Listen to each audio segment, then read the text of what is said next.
Bro, banyak yang siap untuk belajar firman Tuhan, yang siap boleh katakan amin. Dan saja kita sambut firman Tuhan dengan tepuk tangan yang meriah. Saya diberikan tema khotbah tentang radiance. Radiance itu bercahaya.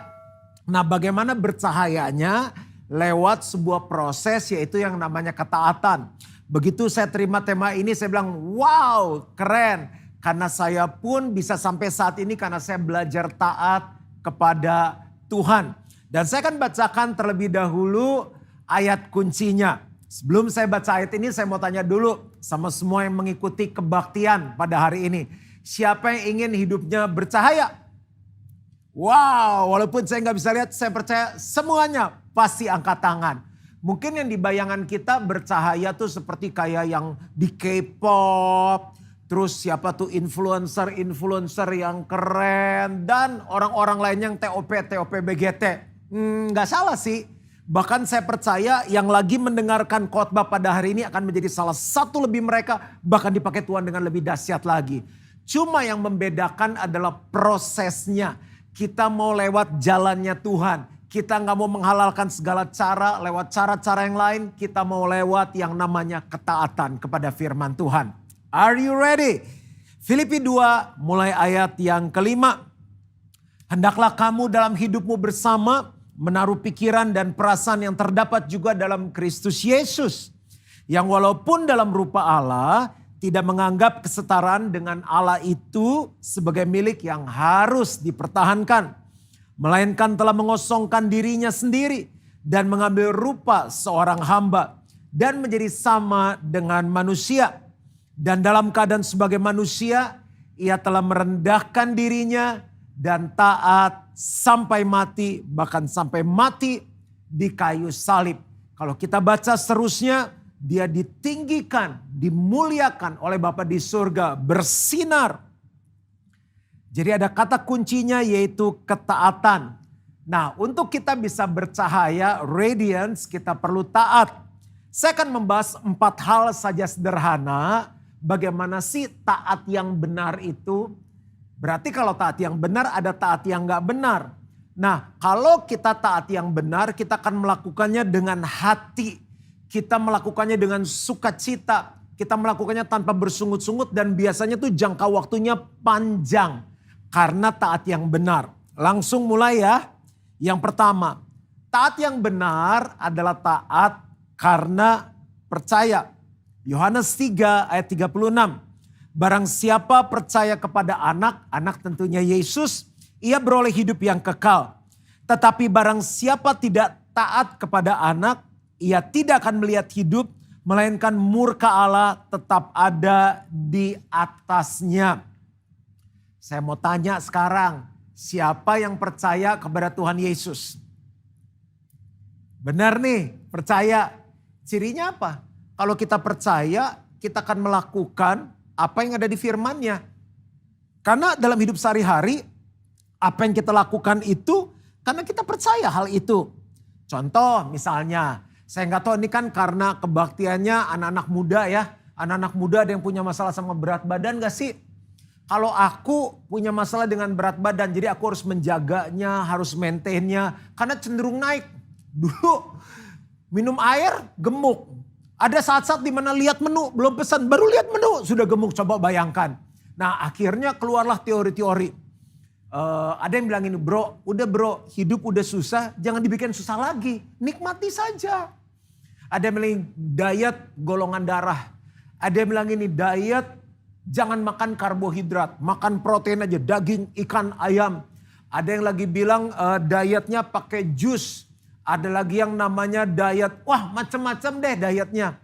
Nah cara makan kita sekarang kan itu mengikuti apa yang kita percaya kan. Jadi satu saat nih ceritanya saya diundang ke sebuah acara, teman saya ulang tahun. Saya didudukin sama bapak-bapak.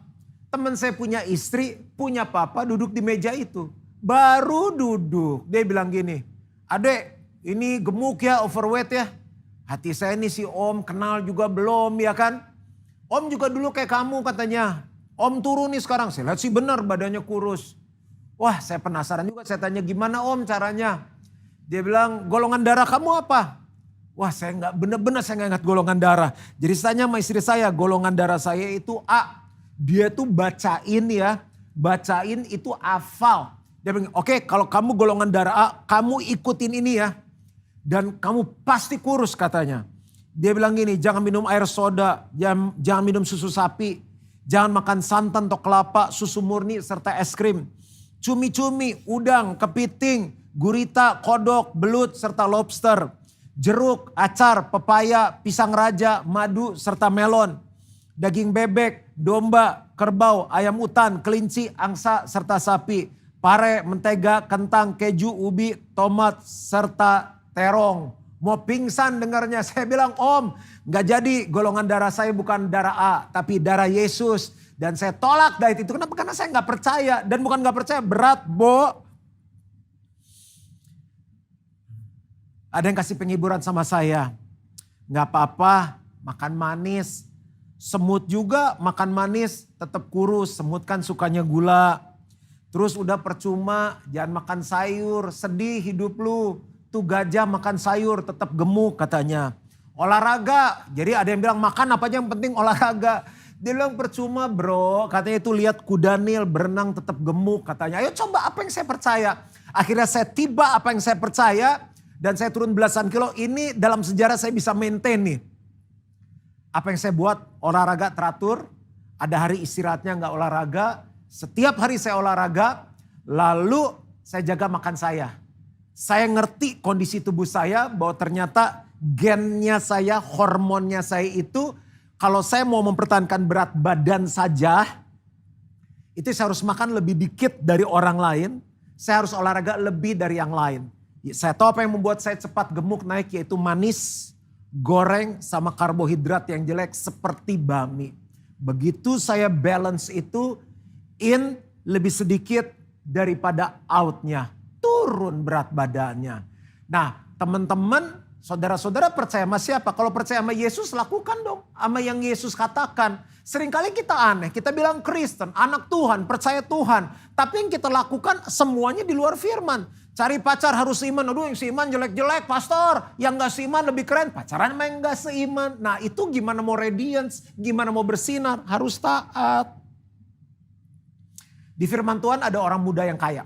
Datang sama Yesus. Yesus gimana sih caranya. Oh guru yang baik. Gimana caranya untuk memperoleh hidup yang kekal. Yesus bilang gampang. Turuti aja semua firman Tuhan. Dia bilang firman yang mana. Semuanya saya udah turutin. Hebat juga nih. Yesus jawab, jangan membunuh, jangan bersaksi dusta, jangan berzina, hormati ayah dan ibumu.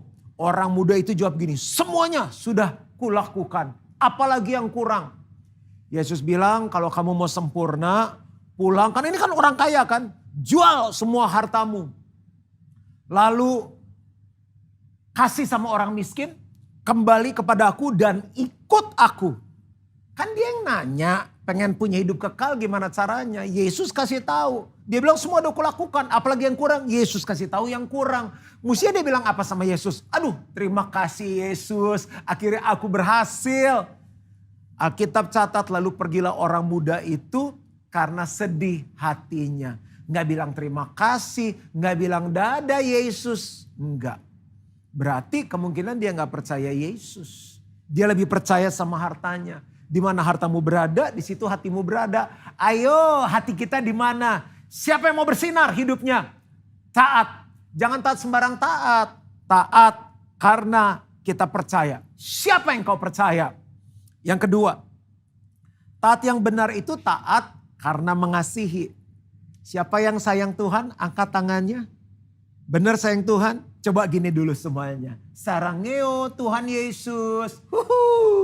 Aku cinta Yesus. Yohanes 14 ayat yang ke-23. Jawab Yesus, jika seorang mengasihi aku, ia akan menuruti firman-Ku. Dan Bapa-Ku akan mengasihi dia, dan kami akan datang kepadanya, dan diam bersama-sama dengan dia. Sederhana, taat karena sayang. Saya gak ngerti nih, belum kenal apakah teman-teman udah pada in relationship, yang punya pacar, punya tunangan, calon istri, calon suami atau lagi PDKT. Biasanya kalau orang lagi jatuh cinta ya, pacarnya ngomong apa, ikut. Contoh ya, Aku nih dulu kumisan, coba bayangin aku kumisan kayak gimana. Terus yang calon istri saya itu bilang ini, sayang kamu itu cocoknya gak pakai kumis kayaknya. Saya bilang dari dulu udah pakai kumis, dari tumbuh alami. Kelihatan lebih tua katanya. Jadi harus gimana? Coba deh kumisnya dipotong. Mikir, akhirnya saya potong kumis saya. Kenapa saya potong? Karena sayang. Coba kalau yang ngomong Pastor Rubin, yang ngomong PDP Jessica Abraham. Nggak mau saya, enak aja kumis-kumis gue lu suruh-suruh potong. Yang ngomong siapa? Yayangnya aku, ku potong kumisku. Begitu selesai dipotong bersih, kaget aku lihat kaca. Kenapa kayak monyet? Coba deh, orang yang pernah punya kumis terus potong kumis itu lucu sekali. Sampai sekarang bersih gak ada kumis, tiap hari dicukur. Kenapa? Karena sayang. Nah kalau ada orang bilang sayang Tuhan, melakukan firman Tuhan berat. Aduh susah banget sih Tuhan, aduh kenapa begini, aduh kenapa begitu. Coba ditanya lagi sayang gak sama Tuhan. Kalau nyanyi sampai manja-manja, I love you Lord and I lift my voice. Nyanyi luar biasa, tapi taat gak? Mau bersinar? Taat. Taat yang benar karena kita sayang.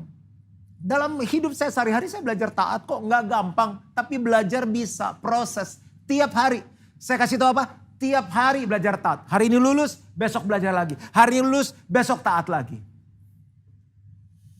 Satu saat saya pergi sama keluarga dan teman saya pergi liburan. Saya kebanyakan pergi dapat free. Jadi tiket free, hotel free. Karena kalau saya travel dalam setahun saya diundang kan dapat pesawat, dapat hotel. Nah saya nginep di satu hotel tertentu sehingga tingkatan member saya tuh tambah tinggi dan dapat poin. Jadi tiket pesawatnya saya bayar pakai credit card juga. Sehingga apa yang terjadi? Tambah tinggi milesnya. Jadi saya kalau pergi libur itu cuma tuker aja poinnya. Karena saya mungkin 6 bulan dalam setahun travel. Jadi hotel juga saya tinggal tebus. Nah di titik member hotel yang paling tinggi karena sudah menginap sekian banyak malam. Saya punya hak banyak. Check in lebih awal, biasa jam 12 atau jam 2 siang, saya bisa jam 7 pagi. Check out jam 12 atau jam 11 pagi, saya bisa jam 5 sore. Dan itu bukan request, harus dikasih. Upgrade kamar, masuk lounge, segala macam. Jadi satu saat saya datang, saya minta haknya saya dong. Karena dia gak kasih, biasanya langsung Bapak di upgrade, Bapak begini, Bapak bisa lihat. Dia gak ngomong apa-apa. Saya bilang kenapa? Jadi saya tanya. Kenapa saya tanya? Waktu saya ngantri, saya lihat, waduh pemandangannya bagus banget. Berenang di kolam renang, lihat gunung, lihat laut gitu kan bagus. Nah jadi saya bilang sama dia, Pak ini gak dapat fasilitas upgrade. Oh gak ada katanya. Emang hotelnya penuh? Enggak sih, ya kalau penuh saya maklum dong. Terus saya bilang ini late check outnya jam berapa? Ya jam 11 katanya. Loh saya bilang bukannya tertulis nanti jam 5 sore untuk membernya saya. Oh enggak jam segini nanti takut ada tamu mau masuk. Tapi saya bilang ini hak saya loh. Oh dia bilang datang aja besok cek.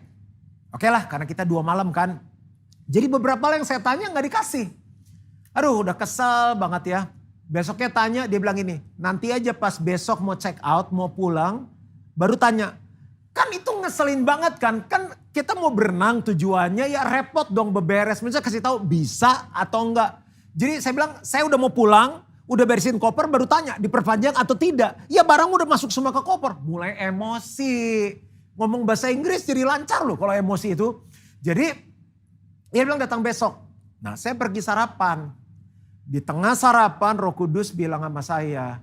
Tadi kamu ngapain di resepsionis? Saya bilang saya ngomong itu orang tuh kayak gak ngerti peraturan. Saya bilang udah tertulis saya aja yang bukan pemilik hotel apal di luar kepala kok. Betul yang kamu ngomong.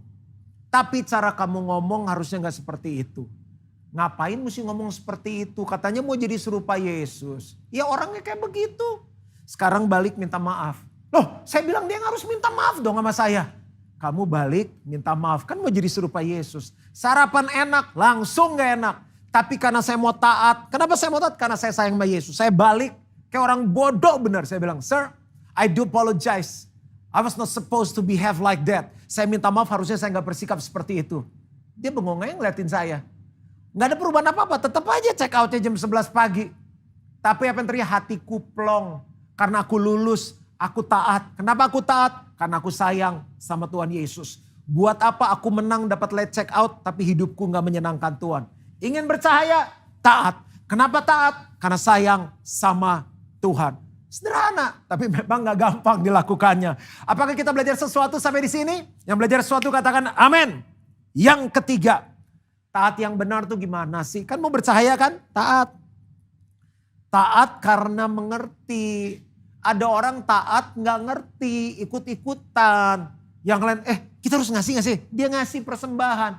Lu ngapain nyanyi angkat tangan? Ya angkat tangan, ya semua juga angkat tangan. Gak ngerti. Pelayanan gak ngerti. Udahlah kita kasih-kasihlah buat Tuhan, bantu-bantulah gereja. Melayani gak ngerti, memberi gak ngerti. Itu umurnya gak panjang. Baca-baca ayat dulu. Matius 13 ayat 23. Yang ditaburkan di tanah yang baik ialah orang yang mendengar firman itu dan mengerti. Ada kata apa? Mengerti. Dan karena itu ia berbuah. Ada yang 100 kali lipat, ada yang 60 kali lipat, ada yang 30 kali lipat. Ayo mau 30, 60 atau 100? Syaratnya apa? Mengerti firman dan melakukannya. Bercahaya dong, 30, 60, 100. Saya yakinkan, ya memang seringkali firman Tuhan tuh gak masuk di akal sih. Ada orang tampar pipi kanan, kasih pipi kiri. Kita ditampar pipi kanan, kita tenang kaki kanan, ya kan?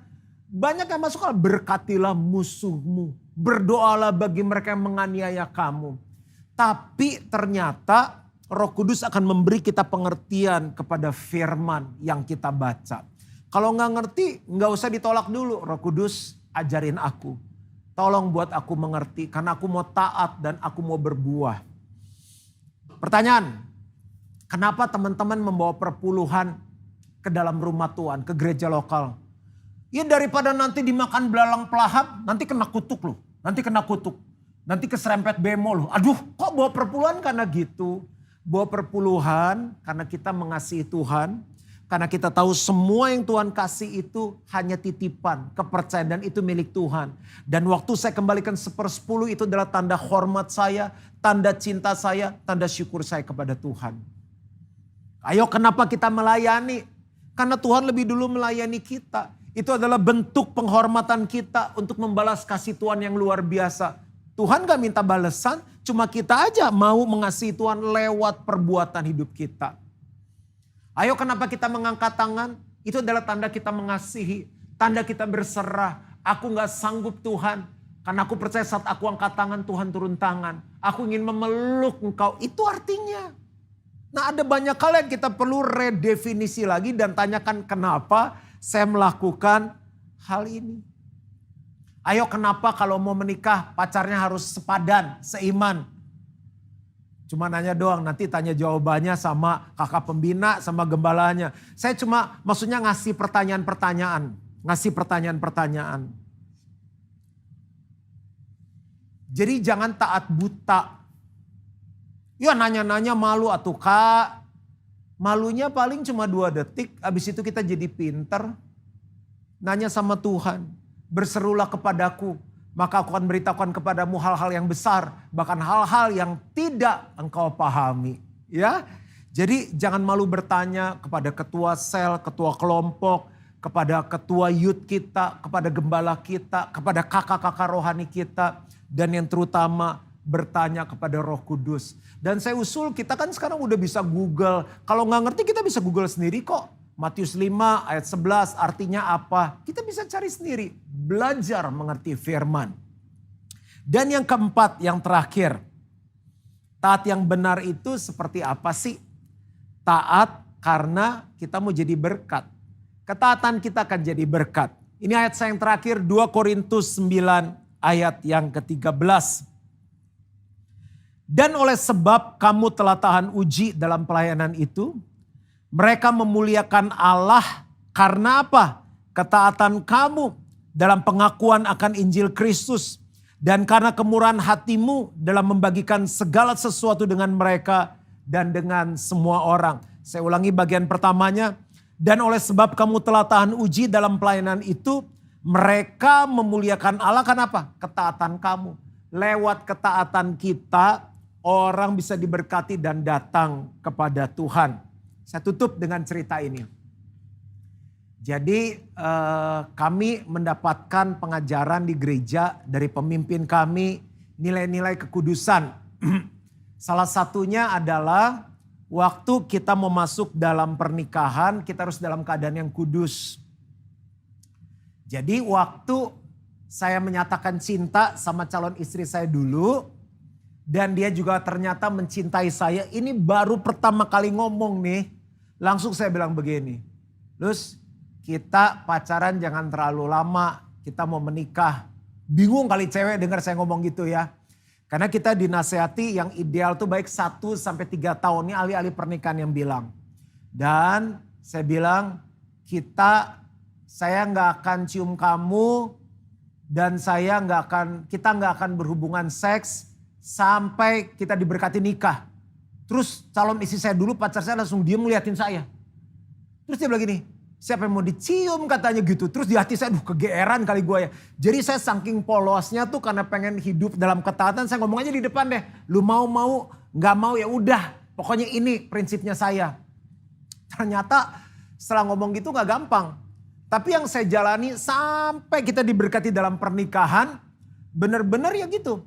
Kita juga dinasehati lebih baik pergi dalam grup. Kita bisa lihat karakternya. Gak usah pergi berdua-dua. Paling kalau mau mempersiapkan pernikahan. Karena kalau waktunya terlalu lama sering berdua juga bahaya. Itu kita dating ya. Istri saya tinggal di rumah kakaknya. Anaknya 3 cowok lari-lari. Kita di lampu neon yang terang benderang putih. Ngobrol di situ, sharing di situ.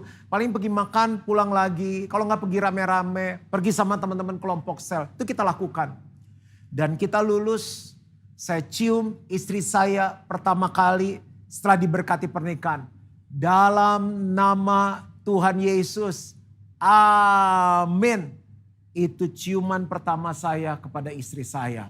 Nah, kan poinnya tadi apa? Taat karena ingin menjadi berkat. Berkat apa yang kami rasakan? Yang pertama, hadirat Tuhan itu begitu luar biasa. Orang-orang dijamah oleh Tuhan, orang-orang dilawat oleh Tuhan. Dan papa, mama, mertua saya itu belum kenal Tuhan Yesus. Kakak adik istri saya tuh ada 6 ya. Dia bilang yang kali ini pernikahannya beda. Dia nangis. Terus belum selesai nih baru malam habis resepsi udah ditelepon. Papa minta video pernikahan katanya. Jadi itu cepet-cepet suruh diproduksi karena kita mau pergi honeymoon kan. Jadi dia nonton ya berulang kali dia pinjemin sama saudara-saudara sama tetangga-tetangganya. Mateng gak tuh dipamerin pernikahan kita ini bagus nonton. Sampai hilang sekarang DVD-nya gak tahu kemana tuh DVD pernikahan saya. Saking dipinjem-pinjem udah gak tahu kemana gak ada kopinya lagi. Dan gak lama kemudian papa mama saya dan oma dari pihak istri saya dibaptis terima Tuhan Yesus.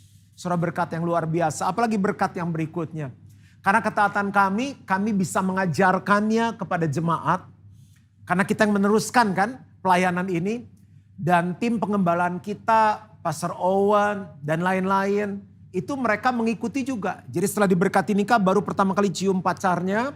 Dan akhirnya kita ngajarkan banyak sekali pasangan-pasangan yang ikut dalam pranikah. Dan mereka masuk pernikahan dalam kekudusan.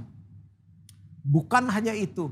Tuhan memberkati kami dalam pelayanan, dalam aspek-aspek lain kehidupan kita. Dan berkat itu akhirnya memberkati banyak orang. Bagaimana? Sampai di sini masih mau bercahaya? Siap bercahaya? Harus dong, kita harus bercahaya. Kita harus bercahaya dan caranya adalah dengan cara yang benar yaitu taat.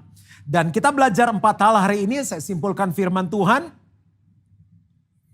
Taat yang benar yang pertama adalah taat karena percaya, yang kedua taat karena mengasihi, yang ketiga taat karena mengerti, dan yang keempat taat karena menjadi berkat. Doa saya supaya setiap kita bercahaya dimanapun Tuhan taruh kita. Di gereja, di dunia pendidikan, di politik, di sosial, di dalam area-area lainnya, entertain, art, kita akan bercahaya dan nama Tuhan dipermuliakan. Amin. Mari kita satu hati dan berdoa. Bapa yang baik, hamba-Mu sudah selesai menyampaikan firman Tuhan. Tuhan, kami rindu supaya hidup kami bercahaya. Supaya orang-orang yang belum mengenal Tuhan akan melihat Yesus dalam hidup kami dan datang kepadamu. Untuk itu kami belajar bahwa kami harus taat. Secara daging, secara manusia gak sanggup. Tapi aku berdoa saat ini Roh Kudus, Engkau penuhi setiap mereka. Pengurapan-Mu mengalir. Sanggupkan mereka. Ada kasih karunia yang menolong mereka untuk hidup dalam ketaatan ya Bapa. Engkau tahu apa yang menjadi kendala. Apa yang menjadi tantangan bagi mereka. Roh Kudus sanggupkan mereka. Dan aku berdoa biar semuanya bercahaya dan memuliakan Tuhan. Aku minta ini hanya di dalam satu nama. Nama yang kami cinta, nama Yesus Kristus. Amin. Tuhan Yesus memberkati dan selamat bercahaya.